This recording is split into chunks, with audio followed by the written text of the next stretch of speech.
Gaza é uma faixa de terra com pouco mais de 42 quilômetros de comprimento.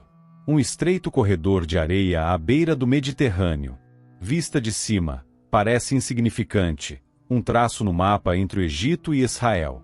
Mas há algo em Gaza que a torna muito maior do que sua geografia. Porque por trás dos muros de concreto, dos foguetes e das sirenes, Gaza guarda uma história de mais de 3.000 anos. Lá pisaram filisteus, hebreus, romanos, cruzados e califas. Lá morreram milhares em nome de deuses, de bandeiras e de promessas não cumpridas. Gaza é o lugar onde o passado nunca termina, e o futuro nunca começa.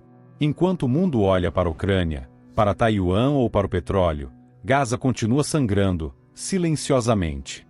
Não há aeroporto, não há porto ativo, não há saída. É uma prisão a céu aberto, onde crianças crescem com medo de aviões, e homens envelhecem esperando um futuro que nunca chega. Neste vídeo, você vai entender por que Gaza é tão pequena e tão grande. Vai conhecer os povos que a construíram e destruíram. Vai sentir a tensão entre a fé e a política, entre o desespero e a resistência. E vai perceber por que Gaza nunca é apenas sobre Gaza, mas sobre todo o Oriente Médio. Prepare-se para cruzar milênios em 42 quilômetros. Bem-vindo a Gaza, a terra que o tempo não esqueceu. Este é o Areia e Sangue. Antes de foguetes, cercas e drones, Gaza já era uma fortaleza. Muito antes de ser manchete, já era lenda. Nos tempos antigos, esta pequena faixa de terra foi palco de uma das mais antigas rivalidades da história, a dos filisteus e dos israelitas. Os filisteus não eram apenas inimigos dos hebreus, eles eram o símbolo do que os hebreus temiam, uma civilização organizada, poderosa, com armas de ferro e uma cultura própria. Vieram do mar, provavelmente das ilhas Egeias, trazendo consigo uma tecnologia superior e o desejo de dominar a costa sul de Canaã. E ali, em Gaza, estabeleceram uma de suas 5 cidades-estado. Na Bíblia, Gaza aparece como um dos últimos bastiões a serem conquistados. Era considerada uma cidade fortificada, perigosa, quase impenetrável. Foi em Gaza que Sansão, o juiz hebreu, enfrentou os filisteus. E foi também ali que, traído por Dalila, ele teve seus olhos arrancados e foi feito escravo, uma metáfora poderosa do povo hebreu subjugado por uma força aparentemente invencível. Mas os filisteus não eram apenas guerreiros. Eles tinham templos, divindades, um sistema social estruturado. Dagon era seu deus principal, meio homem, meio peixe, adorado em rituais que assustavam os hebreus e os diferenciavam radicalmente. Gaza, sob os filisteus, não era apenas uma cidade, mas um símbolo de poder marítimo, de resistência cultural e de antagonismo espiritual. Esse capítulo da história de Gaza nos mostra que a disputa por essa terra não começou no século XX, nem com o colapso do Império Otomano. Ela começou quando o mar trouxe navegadores que encontraram nas dunas de Gaza um ponto estratégico para o controle de rotas comerciais, acesso ao Egito e à Judéia. Os filisteus, no entanto, não duraram para sempre. Foram vencidos pelo tempo, pelas guerras, pela pressão das tribos hebraicas e, mais tarde, pelos impérios assírios e babilônicos. Mas a ideia de Gaza como ponto de tensão entre civilizações já estava lançada, e nunca mais sairia dali. É curioso pensar que a palavra filisteu passou a ser usada, séculos depois, como sinônimo de ignorante, bárbaro, alguém sem refinamento. Uma ironia histórica, considerando que os próprios filisteus eram mais avançados do que muitos de seus inimigos. Na narrativa moderna, os papéis se invertem, os nomes mudam, mas a dinâmica permanece. Hoje, Israel ainda vê Gaza como ameaça. E muitos em Gaza se veem como herdeiros daqueles antigos guerreiros do mar, cercados por inimigos, mas determinados a resistir, mesmo sem templos, sem armas de ferro, mas com a mesma sensação de cerco eterno. Assim começou a cronologia da terra que sangra, Gaza, onde o primeiro conflito registrado não foi por petróleo, ideologia ou política externa, mas por sobrevivência, território e a eterna pergunta: quem tem o direito de viver nesta terra? A resposta nunca foi clara. E talvez, jamais será. Quando o som das espadas cruzadas ecoou novamente sobre Gaza, o cenário já era outro. Os filisteus eram memória. Os hebreus estavam espalhados. E os muros da cidade assistiam à ascensão de um novo mundo, o mundo islâmico. Após a morte do profeta Maomé, o Islã se espalhou com força e velocidade impressionantes. Gaza foi conquistada pelos exércitos muçulmanos por volta do ano 637 d.C., sob o califado de Umar ibn al-Khattab. Diferente das conquistas anteriores, os árabes muçulmanos não destruíram a cidade. Gaza passou a ser respeitada como local sagrado. Segundo a tradição islâmica, era lá o túmulo do avô do profeta Maomé. Durante os séculos seguintes, Gaza floresceu como um centro cultural e religioso islâmico. Suas mesquitas foram erguidas sobre ruínas bizantinas. Suas ruas se tornaram ponto de passagem para peregrinos a caminho de Meca ou Jerusalém. Era um tempo de fé fervorosa, mas também de tolerância estratégica.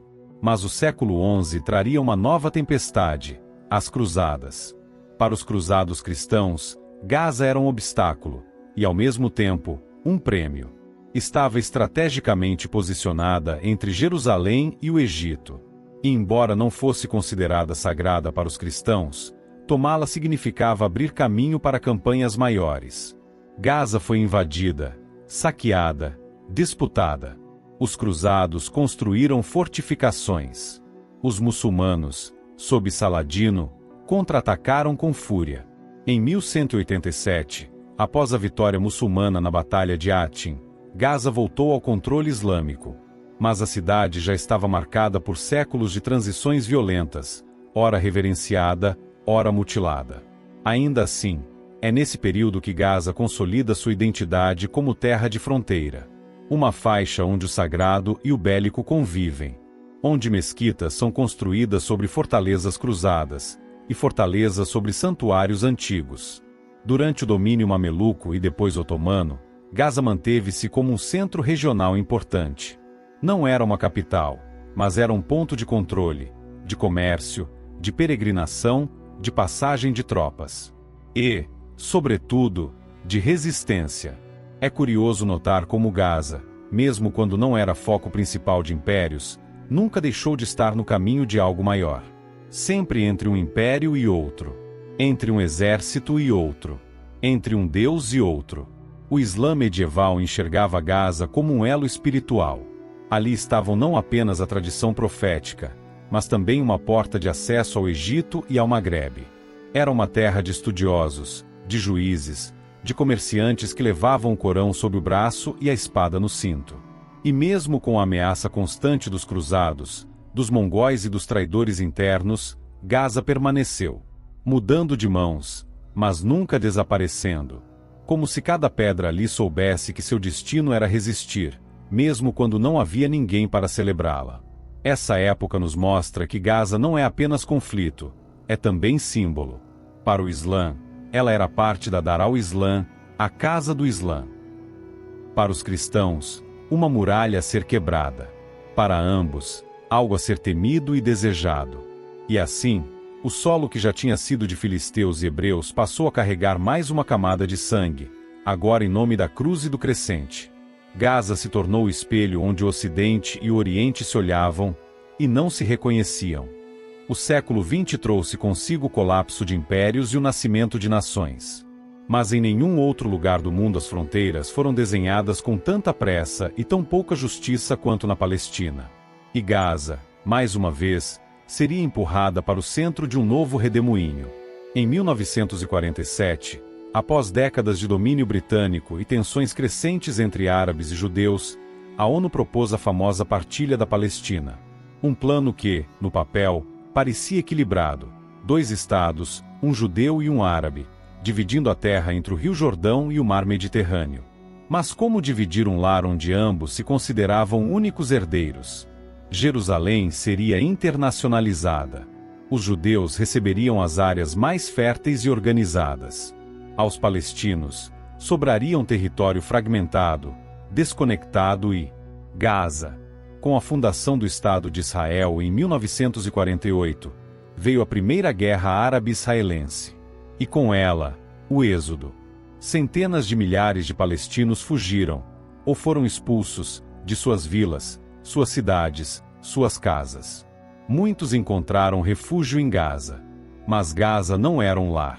Era um abrigo improvisado, cercado por arame farpado, sob a administração egípcia, longe da dignidade e da promessa de retorno.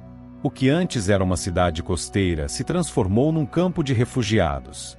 Barracas, pobreza, tensão. Gaza passou a ser conhecida não por sua história, mas por sua tragédia. E ainda assim, o mundo olhava para Tel Aviv, para Jerusalém, para Haifa. Gaza, a faixa que sobrou, parecia ser apenas o lixo da partilha. A ausência de um Estado palestino formal, a frustração com os acordos e a incapacidade de retorno alimentaram o que viria a ser a chama da resistência. Gaza tornou-se o útero da revolta. Uma terra onde a esperança era sufocada diariamente, mas nunca morta. Os anos seguintes trariam ainda mais dor. Em 1956, Israel invadiu Gaza durante a crise de Suez.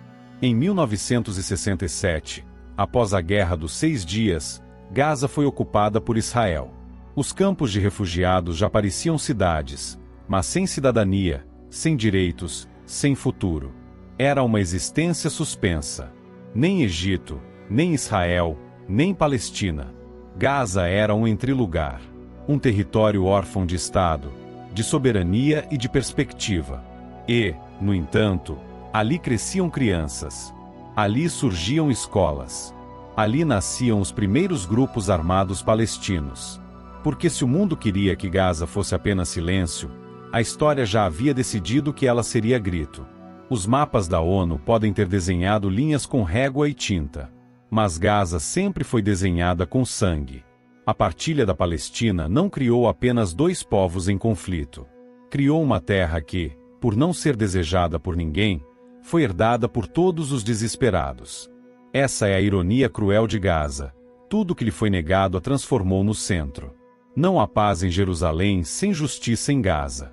E enquanto Gaza for apenas a faixa que sobrou, o mundo todo sentirá as rachaduras dessa partilha. Se antes Gaza era lembrada por suas ruínas antigas e por sua dor silenciosa, o final do século XX e o início do XXI a transformaram num laboratório de guerra urbana e vigilância digital. O que era um conflito de exércitos tornou-se uma guerra de tecnologias e emoções. Os muros ficaram mais altos, os olhos eletrônicos mais precisos, e os gritos mais desesperados. A primeira intifada começou em 1987. Não foi planejada por generais. Não envolveu tanques, nem mísseis de longo alcance. Foi um levante de pedras. Um levante de jovens palestinos, muitos nascidos e criados nos campos de Gaza, que já não suportavam mais a ocupação, o desemprego, as demolições de casas e as humilhações diárias nos postos de controle. Eles enfrentaram um dos exércitos mais bem treinados do mundo com pedras, estilingues e uma fúria ancestral. E pela primeira vez, as câmeras do Ocidente começaram a mostrar o outro lado do conflito, o menino palestino contra o soldado blindado. A narrativa mudou, mas o sofrimento aumentou. A resposta israelense foi dura. Prisões, toques de recolher, retaliações. Em meio à revolta, surgia um novo ator, o Hamas. Um movimento islâmico que nasceu nas mesquitas de Gaza, oferecendo não apenas resistência, mas assistência social, comida, escolas, e uma promessa de libertação total da Palestina, pela força. Nos anos 2000, com a segunda intifada, Gaza se tornou sinônimo de confronto. Atentados suicidas em Israel. Bombardeios em Gaza. Cada morte puxava outra. Cada ataque gerava um contra-ataque. E o ciclo se fechava com um muro. Israel construiu barreiras físicas e digitais, cercando Gaza com concreto, cercas eletrificadas e torres de vigilância. A faixa virou um experimento, controlada por drones, observada por satélites, bloqueada por terra, ar e mar. Não havia mais como sair, nem como entrar. 1,5 milhão de pessoas presas em 360 quilômetros quadrados. Gaza se tornou, nas palavras da ONU, a maior prisão a céu aberto do mundo. Mas o que se tentou conter explodiu. Em 2006, o Hamas venceu as eleições legislativas palestinas. Em 2007, assumiu o controle de Gaza, após violentos confrontos com a Fatah, o outro grande partido palestino. Desde então, Gaza vive sob dois cercos: o externo, imposto por Israel e Egito, e o interno, imposto por um governo isolado, radicalizado e sem meios de governar plenamente. As guerras vieram em ondas: 2008, 2012, 2014, 2021. Cada uma mais destrutiva. Cada uma com promessas de fim. E nenhuma delas resolveu o essencial: 2 milhões de pessoas, sem um Estado reconhecido, vivendo sob bombardeios, cortes de energia, falta de água potável e ruínas que nunca têm tempo de serem reconstruídas antes da próxima explosão. Os drones sobrevoam dia e noite. As crianças crescem sem conhecer o mar, embora morem a poucos metros dele. Os pescadores não podem navegar. Os agricultores não podem plantar perto da cerca. E cada balão lançado vira motivo de retaliação. Gaza não vive. Sobrevive. E mesmo assim, ainda canta. Ainda casa. Ainda sonha. Porque há uma força misteriosa no povo que, mesmo cercado, insiste em contar sua história. Gaza é hoje o ponto onde a guerra se tornou rotina, e onde a rotina é, por si só, um ato de resistência. Em Gaza, o som dos mísseis não é mais o único disparo que define uma guerra. A batalha agora também acontece em tempo real, em telas de celulares, hashtags globais, transmissões ao vivo e montagens dramáticas. As bombas matam corpos. As palavras moldam consciências. E em tempos de guerra assimétrica, quem conta a história vence mais do que quem atira. Nunca foi fácil entender Gaza. As imagens que chegam ao Ocidente, muitas vezes, já vêm filtradas, editadas, interpretadas. Durante muito tempo, os noticiários internacionais apresentavam o conflito em termos binários: Israel se defende, palestinos atacam. Ou, do outro lado, Israel oprime, palestinos resistem. O problema é que Gaza é mais complexa do que qualquer manchete pode resumir. Com o avanço da tecnologia e das redes sociais, algo mudou. A informação descentralizou. Hoje, qualquer jovem em Gaza com um celular pode mostrar o que está acontecendo ao mundo. O drone que filma para um documentário também pode capturar a fumaça de um bombardeio. O vídeo da explosão num hospital pode ser compartilhado por milhões em questão de minutos. E cada imagem carrega uma carga emocional e política avassaladora. Israel, por sua vez, compreende o poder dessa guerra simbólica. Investe bilhões em relações públicas, mídia internacional, campanhas coordenadas para influenciar governos e opinião pública. Tem acesso privilegiado a grandes veículos de imprensa e conta com a simpatia de potências globais. Sua narrativa é sofisticada, articulada, construída ao longo de décadas. Gaza, isolada, responde com improviso e dor. Seus jornalistas operam sob risco constante. Muitos são mortos nos bombardeios. Outros vivem o dilema ético entre denunciar os abusos ou criticar o próprio governo do Hamas, sob risco de represálias internas. Ainda assim, resistem e filmam, escrevem, publicam. Nas redes, um novo campo de batalha se abre, o das hashtags. Enquanto políticos trocam declarações formais, hashtags como hashtag #PrayForGaza, hashtag FreePalestine ou hashtag StandWithIsrael inflamam timelines, dividem famílias, polarizam opiniões. E por trás de cada uma dessas hashtags, algoritmos, bots, campanhas pagas e dores reais. A desinformação também se alastra. Vídeos antigos são compartilhados como se fossem atuais. Imagens de outras guerras circulam como sendo de Gaza. E no meio do caos digital, o espectador comum se perde, cansado, confuso, anestesiado. A guerra da informação não busca apenas convencer, ela quer desgastar, cansar, silenciar. Mas há algo que escapa ao controle dos algoritmos: o olhar humano. A criança coberta de pó, chorando sozinha. O pai carregando o corpo do filho. A mulher ajoelhada entre escombros. Essas imagens falam por si. Não precisam de legenda. São provas vivas de que, além da geopolítica e da propaganda, há uma ferida aberta. E é aqui que o canal Areia e Sangue entra. Nosso papel não é tomar partido, mas iluminar o que é apagado. Mostrar o que a narrativa oficial não mostra. Contar a história dos invisíveis. Porque na guerra da informação, o maior ato de resistência é a verdade, mesmo quando ela é incômoda para todos os lados. Gaza não é só uma questão militar. É uma questão de memória. E quem esquecer Gaza, esquecerá também a humanidade que resiste entre ruínas, tweets e gritos não ouvidos. Quando se fala em Gaza, a imagem mais comum é de destruição. Prédios desabados, fumaça cinza no horizonte, crianças assustadas, ambulâncias em desespero. Mas há outra Gaza. Uma que resiste, não com armas, mas com flores, com música, com escolas improvisadas em corredores de concreto rachado. Essa Gaza não sai nas manchetes. Ela brota no silêncio. Em meio ao cerco, Gaza pulsa com vida. Existe uma juventude que, mesmo cercada por bloqueios e drones, sonha com o impossível: estudar no exterior, abrir um café, escrever um livro. Em Rafah, uma menina de 12 anos declama poesia sobre liberdade, enquanto a eletricidade vem e vai. Em Khan Yunis, um jovem usa lixo reciclado para criar painéis solares que alimentam uma geladeira comunitária.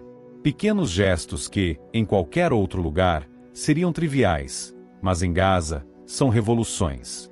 A arte também é trincheira. Grafites nas paredes bombardeadas denunciam a ocupação, mas também pintam esperança. Um mural de uma pomba rompendo cercas de arame. Outro, de uma criança segurando uma chave, símbolo do retorno às vilas palestinas destruídas em 1948. Nas escolas da Urva, apesar da escassez de materiais, professores ensinam matemática, inglês, história e dignidade. Porque educar em Gaza é um ato de fé. Mesmo sob o governo do Hamas, que impõe limites à liberdade cultural, a juventude se reinventa. Rap, teatro, cinema independente, tudo feito com celulares, aplicativos gratuitos e a urgência de contar uma história que o mundo não ouve. Eles não esperam financiamento. Fazem com o que têm. Gaza se recusa a ser apenas uma estatística. E há amor. Casamentos continuam acontecendo, ainda que entre ruínas. Mães decoram barracas para festas de noivado. Crianças aprendem a dançar dabque nas praças esburacadas. É como se o povo dissesse ao mundo: podem nos cercar, mas não vão nos apagar. A agricultura, apesar das restrições, também sobrevive. Camponeses de Beilaia cultivam morangos com técnicas adaptadas. Famílias plantam hortas em telhados. Pães são assados em fornos improvisados com pedaços de concreto quebrado. É a culinária da escassez, transformada em sabor e resistência. Até no mar, onde Israel impõe limites rigorosos à navegação, há esperança. Barcos de pesca enfrentam restrições diárias, mas ainda partem. Alguns pescadores contam que, ao lançarem as redes, fazem uma oração silenciosa, não apenas por peixes, mas por liberdade. Há também ONGs, muitas locais, que oferecem apoio psicológico para crianças traumatizadas. Oficinas de pintura, espaços de escuta, abraços. Psicólogos formados dentro da própria Gaza, que tratam feridas que não sangram, mas doem. Essa é a Gaza que o mundo não vê. E é talvez a mais importante. Porque mostrar o sofrimento é necessário, mas mostrar a humanidade é essencial. O povo de Gaza não é apenas vítima. É criador. É construtor de pontes internas, mesmo quando o mundo só ergue muros externos. Quando falamos de esperança em Gaza, não estamos falando de otimismo ingênuo. Estamos falando de uma força que desafia a lógica da destruição. Uma criança que sorri entre escombros não é um milagre. É uma resposta. Uma rebeldia contra a narrativa de que tudo está perdido. E se o mundo decidir olhar para essa Gaza, talvez também comece a se curar. Falar do futuro de Gaza é como tentar enxergar o horizonte em meio a uma tempestade de areia. A visibilidade é curta. O vento fere os olhos. E ainda assim, os passos continuam. Porque quem vive sob cerco aprende a caminhar mesmo sem estrada. Gaza já foi uma cidade próspera na rota das especiarias. Já foi conquistada por faraós, cruzados e califas. Já foi campo de refugiados e epicentro de guerras digitais. Hoje, é símbolo de um impasse geopolítico que o mundo inteiro observa, mas poucos ousam resolver. O futuro de Gaza não será definido apenas por acordos diplomáticos. Será moldado, sobretudo, por escolhas humanas. Há 3 possíveis caminhos diante de nós. O primeiro é a continuação do atual: cerco, guerras periódicas, reconstrução lenta e novos ciclos de destruição. É o caminho da estagnação, onde Gaza permanece como território órfão, sem Estado pleno, sem autonomia real, servindo de válvula de escape para pressões regionais. Um cenário que favorece extremismos e sufoca qualquer chance de normalidade. O segundo caminho é o colapso completo. Uma guerra total, a desintegração da coesão social interna, o exílio forçado de seus habitantes, algo que muitos já denunciam como limpeza étnica silenciosa. É o cenário do abismo. E cada vez que um míssil atinge uma escola ou um hospital, o mundo se aproxima perigosamente dessa borda. Mas há um terceiro caminho, ainda que improvável, que vive no coração de quem ainda planta, canta, ensina, resiste. Um caminho onde Gaza não é mais zona militar, mas zona de memória, cultura e reconstrução. Onde as fronteiras não sejam linhas de fogo, mas pontos de encontro. Onde o mar, hoje vigiado, volte a ser rota de comércio e esperança. Esse futuro depende de várias forças: da reconciliação entre facções palestinas, da coragem da liderança israelense em romper com políticas expansionistas, da pressão internacional real, não apenas diplomática, mas econômica e moral. Depende, também, de nós. De quem assiste, de quem compartilha, de quem se recusa a aceitar que um povo inteiro seja condenado à invisibilidade. O futuro de Gaza será um espelho. Se permitirmos que continue como está, seremos cúmplices de uma era onde a tecnologia evolui, mas a humanidade regrede. Se ousarmos acreditar numa Gaza livre, seremos parte da geração que preferiu pontes a muros, dignidade à dominação. Nada será fácil. Nenhuma solução será imediata. Mas todo ciclo de dor guarda, em silêncio, o embrião de um recomeço. E Gaza, com toda a sua história de dor, também carrega a possibilidade de se tornar símbolo de redenção. A pergunta é: estaremos prontos para enxergar Gaza como mais do que um conflito? Porque no fim das contas, o futuro de Gaza não será decidido apenas por tanques e tratados. Será decidido por histórias, por narrativas, por vozes que se recusam a calar. E enquanto houver alguém contando a história de Gaza com honestidade, o recomeço ainda é possível. Gostou desse mergulho profundo na história de Gaza? Se esse vídeo te fez refletir, questionar ou sentir, não deixe essa jornada terminar aqui. O canal Areia e Sangue foi criado para revelar o que os noticiários não mostram: os bastidores da geopolítica, os símbolos ocultos da fé e da guerra, as histórias humanas por trás dos conflitos. Inscreva-se no canal para receber vídeos que unem história, atualidade e espiritualidade com narrativa cinematográfica. Comente abaixo: qual parte mais te marcou? Compartilhe esse conteúdo com quem precisa entender o mundo além das manchetes. Aqui, cada vídeo é uma trincheira de memória, e cada visualização é um ato de resistência. Você está pronto para ver o Oriente Médio com outros olhos?